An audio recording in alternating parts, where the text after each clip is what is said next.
교회는 공동체입니다. 그런데 교회만이 공동체가 아니라 다른 공동체도 많이 있습니다. 교회가 공동체라고 하는 것은 다른 공동체와 같은 것이 아니라 또 그냥 공동체가 아니라 신앙 공동체라고 합니다. 이것은 무엇을 의미하냐면 신앙으로 모였다는 것입니다. 처음 만나서 잘 모르던 사람들이 오직 하나님을 믿는 믿음 하나로 모인 그러한 공동체가 바로 신앙 공동체 교회입니다. 교회는 그래서 믿음이 어떠한가에 따라서 강력한 공동체가 되기도 하고 또 반대로 와해되기도 합니다. 초대교회는 강한 교회였습니다. 그 이유는 확고한 믿음이 있었기 때문에 그렇습니다. 자신들에게 무슨 일이 일어나더라도 이 믿음이 흔들리지 않았습니다. 예수님만 바라보고 예수만 믿고 그리고 엄청난 핍박이 왔어도 이 믿음 하나로 다 이겨냈습니다. 그것이 바로 초대교회였습니다. 그리고 그런 믿음을 가지게 된 근거는 두 가지입니다. 첫 번째는 십자가와 부활이었고 그리고 두 번째는 성령이었습니다. 먼저 십자가와 부활을 보면 예수님의 부활을 경험한 사람들이 그 부활하신 예수님을 만나고 나서 믿음이 생겼습니다. 그리고 그 부활을 경험하고 나서 십자가를 다시 보게 되고 십자가를 다시 해석하게 됩니다. 이 부활 전에는 예수님을 따르고 예수님을 믿었다고 생각한 사람들이 예수님의 죽음에 대해서 억울한 죽음이라고 생각했습니다. 예수님이 죽으셨을 때 다 공포에 떨고 두려움에 떨었습니다. 억울하게 죽으신 예수님이었지만 자기들이 믿었던 예수님이 십자가에서 죽고 나서 흩어지고 그리고 두려웠습니다. 그런데 부활하신 예수님 만나고 나서 그리고 십자가를 보면서 왜 예수님이 십자가에서 죽으셨는지를 깨닫게 되고 알게 된 것입니다. 예수님의 그 십자가 죽음, 그것은 사람들을 대속해서 죽으신 것뿐만이 아니라 자신들의 죄 때문에 죽으셨다는 것을 그때 비로소 알게 된 것입니다. 예수님이 죽었다는 그 사실, 그것만을 보았을 때는 부활 전에는 그 죽음을 전혀 알지 못했지만 부활하고 나서 예수님이 살아나신 것을 분명히 믿고 나서 다시 십자가를 보았을 때 이 십자가가 무엇인지를 그때 비로소 깨닫고 내 죄 때문에 죽었고 나의 죄를 십자가에서 용서해 주셨고 그 십자가에 대해서도 믿음이 생긴 것입니다. 성령께서 자신들의 죄를 보게 하시고 알게 하셨습니다. 자신들의 죄가 무엇인지를 성령께서 알게 하신 것입니다. 그리고 십자가를 보니까 예수님께서 나 때문에 십자가에서 죽으셨고 나를 십자가에서 용서하셨구나. 그리고 나서 예수님을 그때 자신들의 구주로 고백하고 믿게 된 것입니다. 십자가에서 부활하신 그것을 믿고 나서 그것을 통해서 십자가를 다시 보게 되고 의미를 깨닫게 되고 그리고 예수님을 구주로 고백하게 된 것입니다. 그리고 나서 그 믿음은 어느 누구도 흔들 수 없는 믿음이 된 것입니다.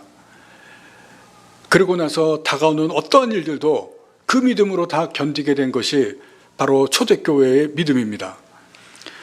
여러분, 우리도 이 믿음이 있는지 확인해 보아야 됩니다. 우리도 그러한 믿음을 가지고 있다면 어떤 일이 일어나도 흔들리지 않게 됩니다. 내가 살아가는 가운데 예수님께서 최우선이 되는 그것이 바로 이 믿음입니다. 세상을 두려워하는 것이 아니라 내게 닥쳐오는 그것이 두려운 것이 아니라 세상이 두려운 사람이 되는 것이 바로 이러한 믿음을 가질 때 가능하게 됩니다. 그렇게 되기 위해서 초대교회 성도들처럼 십자가를 믿고 부활을 믿는 그러한 믿음을 우리가 가져야 됩니다. 그리고 믿되 흔들리지 않는 그러한 분명하고 확고하고 온전한 믿음, 그러한 믿음을 우리가 가질 수 있어야 됩니다. 그리고 거기에서 한 차원을 더 나아가야 됩니다. 우리가 지금 사도행전을 통해서 초대교회를 보면 초대교회 성도들은 거기서 한 차원을 더 나가게 됩니다. 그것이 무엇이냐면 교회는 사람이 만들어가는 것이 아니라는 것입니다.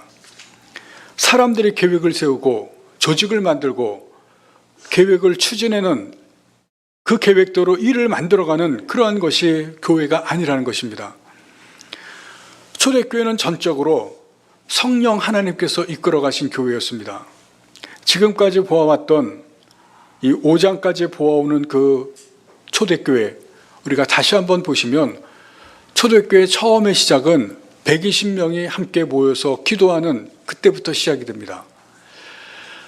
다락방에 모여서 120명이 모였는데 이 120명이라고 하는 숫자는 작은 수입니다. 그 당시에 예루살렘에 있었던 사람들, 그리고 이스라엘에 살았던 사람들의 전체 숫자를 보면 너무나도 작은 숫자에 불과합니다. 그런데 그 120명에게 성령께서 강력하게 임하셨습니다. 성령께서 강력하게 임하고 나서 성령께서 이 사람들에게 삶을 주장하고 삶을 이끌었을 때 이 사람들이 어떻게 됩니까? 대담한 복음의 증거자가 됩니다. 우리가 앞에서 보았듯이 베드로가 하루에 5,000명, 3,000명을 전도하게 됩니다. 그리고 오늘 말씀에서도 나오는 것처럼 사도들이 표적과 기사를 행합니다. 그리고 그 증거 하나가 베드로와 요한이 안진뱅이를 걷게 합니다. 모든 사람이 성전에서 다 놀라는 일이 일어납니다.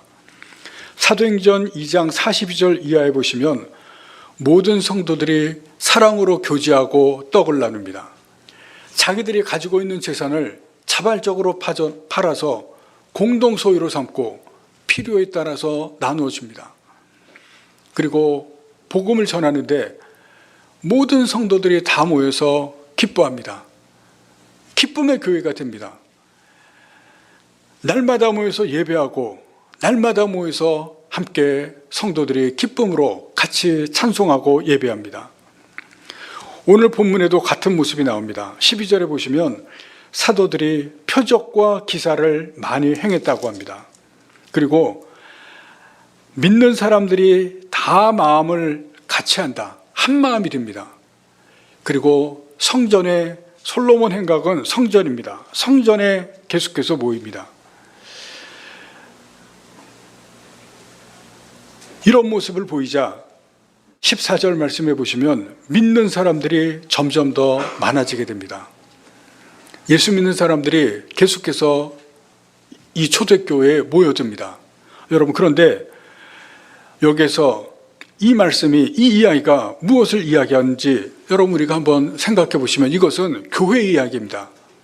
초대교회 이야기를 여기에서 보여주시고 이것이 초대교회를 어떻게 만들어가고 형성해 가는지를 우리에게 알려주고 있습니다.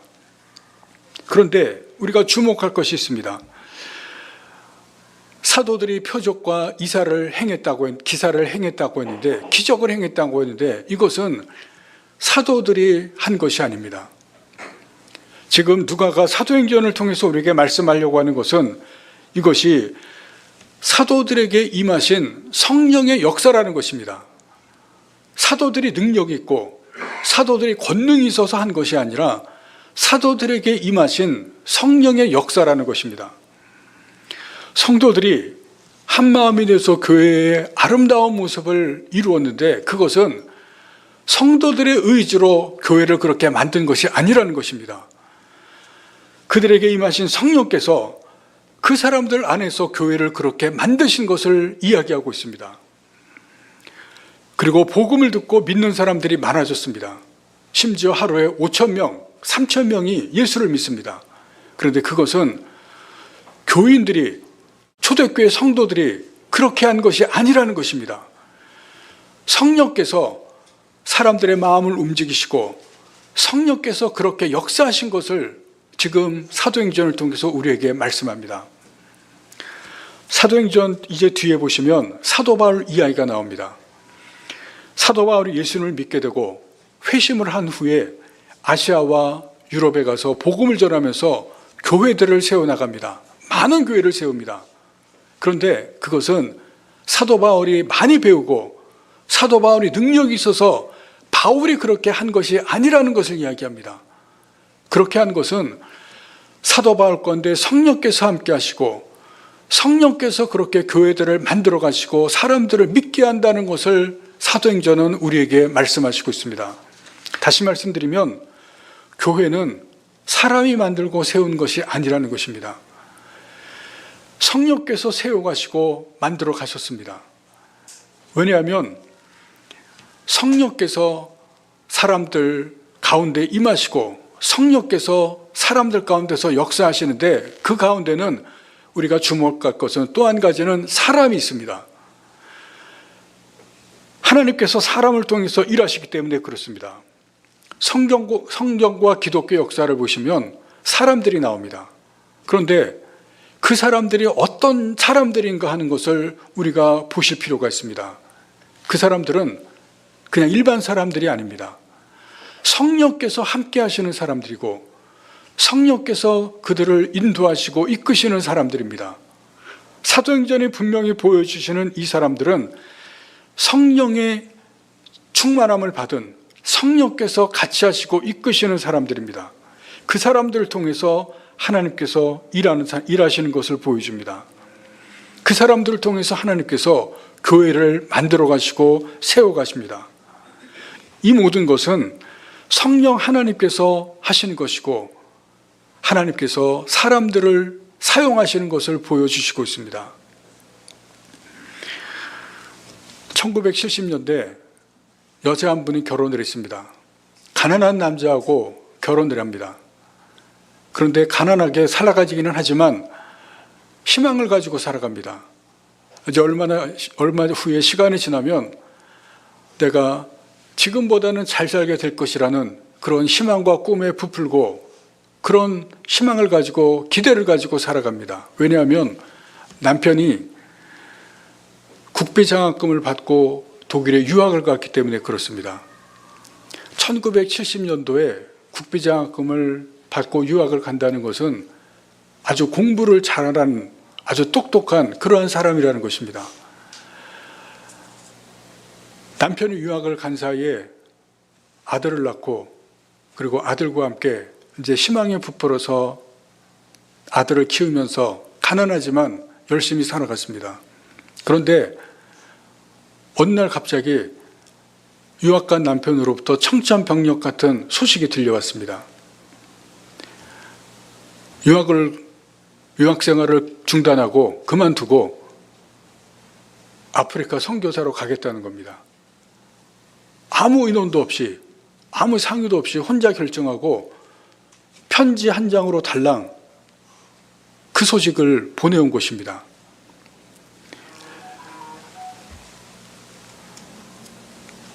지금 힘들고 가난하게 살지만 남편 유학 보내고 이제 지금보다 더 나은 생활을 할 것이라는 그 희망과 꿈을 가지고 살았는데 꿈이 산산조각 깨지는 순간입니다. 그때 하나님을 원망했습니다. 하나님, 왜 나한테 이러십니까? 근데 남편이 유학을 중단하고 아프리카 말라위라는 나라로 갔습니다. 그리고 이 부인도 그 남편을 따라서 말라위로 아프리카로 따라갔습니다. 남편이 있는 그 나라로 가면서 지금까지 떨어져 살았지만 이제는 함께 산다는 그 한 가지로 기쁜 마음으로 따라갔는데 간 곳이 빈민촌이었고 가난한 삶이 계속됐습니다. 왜냐하면 남편이 목사도 아니고 정식 선교사로 파송된 것도 아니라 자원봉사자로 그곳에 간 것이기 때문에 지원을 제대로 받지 못했습니다. 돈이 없는 겁니다. 돈이 없는 상태로 아프리카로 가서 거기서도 가난한 삶이 계속되었습니다. 남편이야 사명을 가지고 왔지만 부인은 그런 사명이 없었습니다. 남편은 복음을 모르는 원주민들에게 복음을 전한다는 그것 때문에 아주 열정적으로 그리고 기쁨을 가지고 헌신적으로 일을 하는데 부인은 전혀 달랐습니다. 사람들이 교회 가면 자신을 영적 어머니라고 부르면서 자신을 대했기 때문에 이 부인도 교회에서는 얼굴에 웃음을 띠면서 사람을 대했지만 집에서는 완전히 달랐습니다. 어느 날 선교사님이 광고 시간에 광교를 했습니다. 누구든지 배고프고 목마른 사람은 우리 집에 오시라. 이 광고를 듣는 순간 부인이 화가 치밀어 올랐습니다. 굶주린 사람은 바로 나야. 바로 옆에 있어. 그런데 누굴 오라는 거야? 차도 없이 버스로 교회를 오가는데 예배를 마치고 버스를 타고 집에 오면서 남편과 싸웠습니다. 집이 날마다 살벌한 전쟁터와 마찬가지였습니다. 집에 이제 사람들이 찾아오는데 사람들이 가고 나면 사람이 없으면 싸우고 눈만 마주치면 싸웠습니다. 한국을 보내달라고 해도 보내주지 않고 또 한국에 갈 돈도 없었습니다. 그 정도로 가난했습니다. 아들이 있는데 아들에게 달걀을 좀 먹이고 달걀만 주어서 건강하게 자라게 하는 것이 소원이었는데 그것도 못 해줍니다. 이 선교사님이 나중에 목사가 되었습니다. 이 부인이 목사 사모가 됩니다. 여러분, 선교사 부인 그리고 목사 사모인데 여러분, 이것이 정상적인 신앙생활입니까? 정상적인 신앙생활로 보입니까? 이 부인은 남편이 유학 갔을 때 결혼생활 초기에 먼저 예수를 믿었습니다. 그리고 이제는 선교사 부인이고 또 목사를 안수를 받고 이제 목사 사모가 되었는데 교회에서는 선교사 부인이고 목사 사모지만 집에서는 날마다 싸웁니다. 눈만 마주치면 싸우는데 여러분, 신앙생활이 제대로 될 것 같습니까? 정상적인 신앙인의 모습입니까? 여러분, 그렇지 않습니다. 사람들 앞에서는 영적 어머니로 신앙인인 척하지만 집에서는 전혀 신앙인의 모습이 아닙니다. 누가 봐도 그렇습니다. 아마 본인도 괴로웠을 것입니다. 이런 생활이 선교사 삶에서 계속되었습니다. 그런데 그러다 어느 날 이 부인이 병에 걸렸습니다. 황달이 찾아오고 또 말라리아 병에 걸렸는데 점점 병이 깊어지면서 도저히 움직일 수 없는 상황이 되었습니다.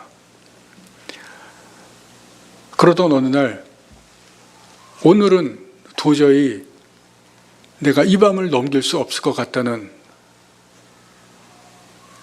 드디어 나에게도 마지막이 찾아왔다는 그런 느낌이 들어서 남편에게 기도 좀 해달라고 부탁을 했습니다.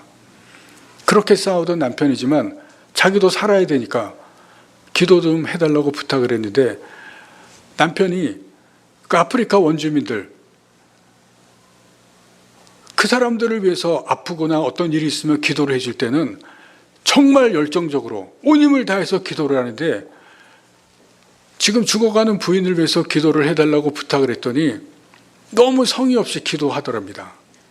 그래도 화가 나가지고 기도 그만두라 그러고 다 죽어가면서 엉금엉금 응접실에 나와서 내가 혼자 기도한다. 그리고 혼자 기도를 시작했습니다. 근데 기도를 하는데 갑자기 누가 부르더랍니다.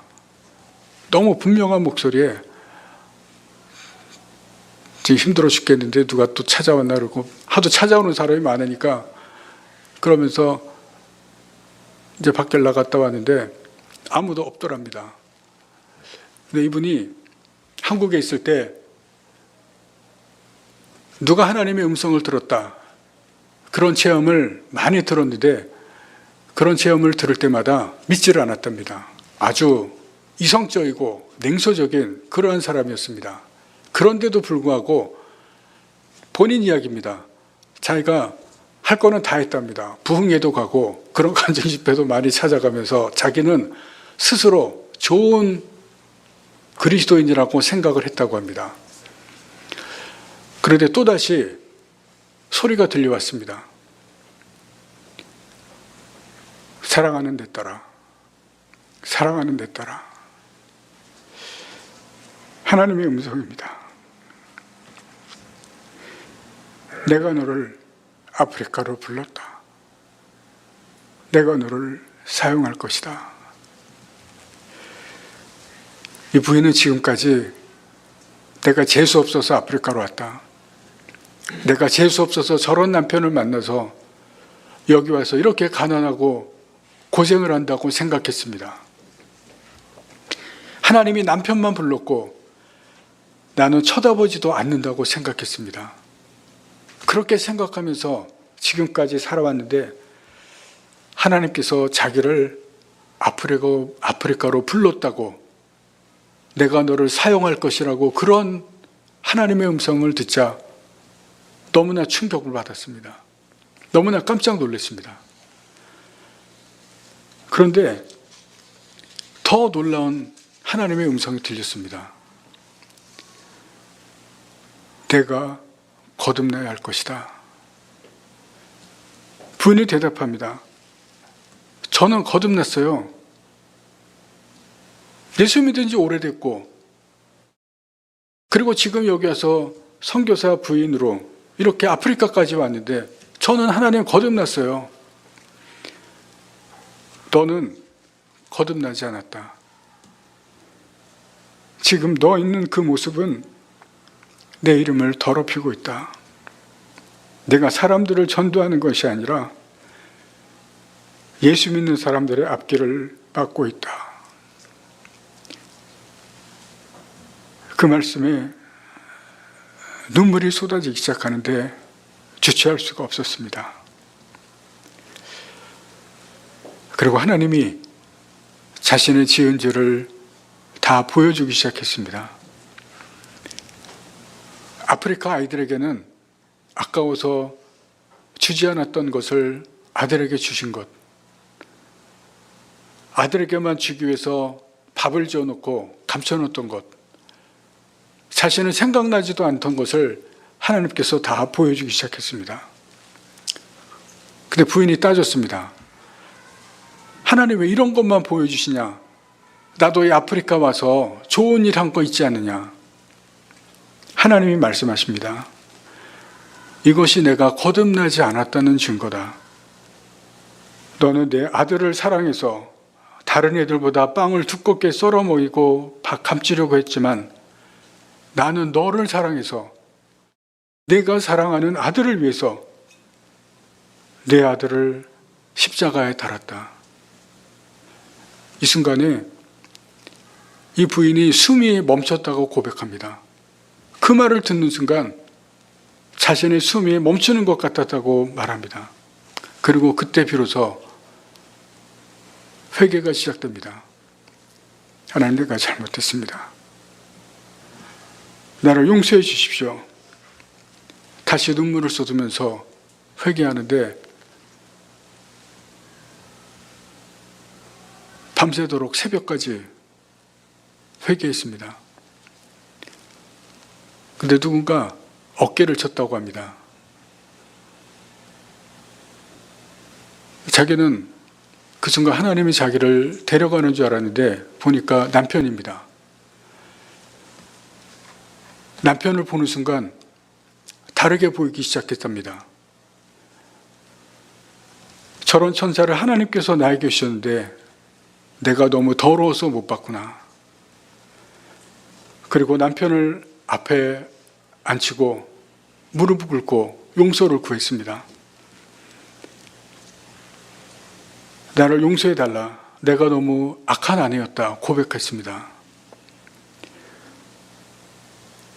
그러고 나서 하나님께서 이 부인의 황달, 말라리아 다 고쳐주셨습니다.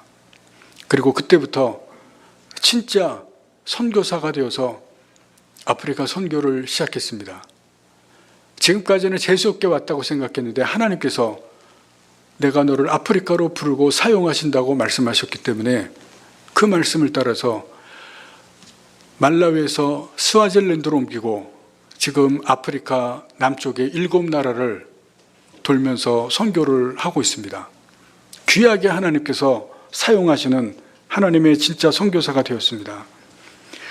여러분, 선교 사역이나 교회나 하나님 나라입니다. 그런데 그것은 사람이 하는 것이 아닙니다. 사람을 통해서 하는 것은 분명하지만 성령 하나님께서 하십니다. 이 사모님이, 이 선교사 부인이 하나님을 만났을 때 성령께서 그때 함께 하셨습니다. 그러고 나서 진짜로 하나님의 일을 하게 됩니다. 여러분, 성령께서 사람을 통해서 일하시지만 그런데 사용하시는 그 사람은 원래 죄인이었습니다. 원래 죄인입니다. 그러나 자신이 죄인인지 모릅니다. 교회는 성도들이 교회를 하면서 자신이 하려고 할 때가 많습니다. 사람들이 하려고 할 때가 많습니다. 스스로 사람이 하는 것은 자기 영광을 위한 것이고 자기 업적을 하는 것입니다. 가장 많이 빠져드는 것이 목사고 가장 많이 빠져드는 것이 직분자입니다. 교회를 다녀도 집에서 관계가 안 좋은 분들이 많습니다. 아내와 남편과 자녀들과 관계가 안 좋습니다. 그 근본에는 죄가 있습니다. 선교사 사모님처럼 나보다 상대가 잘못했기 때문이고 내가 옳다고 생각했기 때문입니다. 여러분, 그러나 하나님은 우리의 중심을 보십니다. 우리 죄를 보시고 다 보고 계십니다. 교회를 다녀도 거듭나지 않은 사람이 있고 예수를 제대로 믿지 않는 사람이 있습니다. 성령이 함께 하시지 않는 사람도 있습니다. 여러분, 목사라고 다 거듭난 것도 아니고 목사라고 제대로 믿는 것도 아닙니다. 직분자라고 제대로 믿는 것도 아닙니다. 여러분, 이 부인은 선교사 사모였습니다. 목사 아내였습니다. 아프리카에서 선교한다고 거기에 가 있었습니다. 그러나 하나님은 거듭나지 않았다고 말씀했습니다. 여러분, 우리가 지금 교회 안에 있지만 우리의 상태가 어떤지는 우리가 판단하지 못하고 하나님만이 아십니다. 저도 이 선교사님 사모의 간증을 듣고 오늘 말씀을 전하기 위해서 이 자리에 서는 것이 너무나 두렵고 떨렸습니다. 하나님께서 저를 어떻게 판단하실지 너무나 두렵고 떨렸습니다. 여러분, 우리가 이제 교회가 시작된 지 7년이 되었습니다. 우리 교회를 만들어가고 우리 교회가 하는 모든 일들은 사람이 하는 것이 아니고 우리가 하는 것이 아닙니다. 우리가 해봐야 되지도 않습니다. 우리가 하면 우리의 영광만 찾을 뿐입니다. 우리의 업적만 쌓을 뿐입니다. 그리고 우리는 다 죄인입니다. 죄인들이 모인 공동체가 바로 교회입니다. 그리고 죄인은 아무것도 할 수가 없습니다. 사도들이 표적과 기사를 행했다고 했는데 이 사도들은 그 전에 죄인이었습니다. 성령을 받기 전에는 다 죄인이었습니다. 선교사님 사모도 하나님을 만나기 전에는 거듭나지 못한 죄인이었습니다. 우리도 다 죄인입니다. 죄인은 아무것도 할 수가 없습니다. 그러나 하나님께서 사용하시는 것은 그 죄인을 용서하시고 거듭나게 하시고 그리고 그 다음에 성령의 사람이 되게 하십니다. 그때야 비로소 성령께서 일하시고 성령께서 교회를 만들어 가십니다. 여러분, 우리 교회가 앞으로 성령께서 함께 하시는 교회가 되기를 바랍니다. 우리 성도들이 우리의 모든 죄를 십자가에서 진정으로 용서해 주시고 그리고 우리 각자에게 성령께서 함께 하시고 성령께 소리를 사용하시는 그러한 교회가 되기를 간절히 바랍니다. 여러분 다시 말씀드리지만 사람이 해봐야 소용이 없고 사람이 만들어 가봐야 아무리 좋은 그러한 교회가 되는 것처럼 보여도 그것은 다 무너질 것밖에 되지를 않습니다. 우리 교회와 우리 성도들이 성령을 받고 성령께서 이끄시는 인도하시는 그러한 삶을 사시기 바라고 그러한 교회가 되기를 간절히 바랍니다. 그렇게 되기 위해서 우리가 간절히 기도하셔서 우리 교회와 우리 성도들 안에 성령께서 함께 하시는 성령께서 충만하셔서 이끄시고 인도하시는 그러한 교회와 성도들 되기를 간절히 바랍니다. 지금까지 있었던 교회가 아니라 앞으로 만들어갈 교회, 앞으로 되어질 교회는 성령께서 만들어 가시는 성령께서 이끄시는 그러한 교회, 그러한 성도들이 되어질 수 있기를 간절히 바라고 그렇게 되기 위해서 우리가 기도하셔서 초대교회의 교회의 모습이 우리 교회의 모습이 되어질 수 있기를 간절히 바랍니다. 기도하시겠습니다.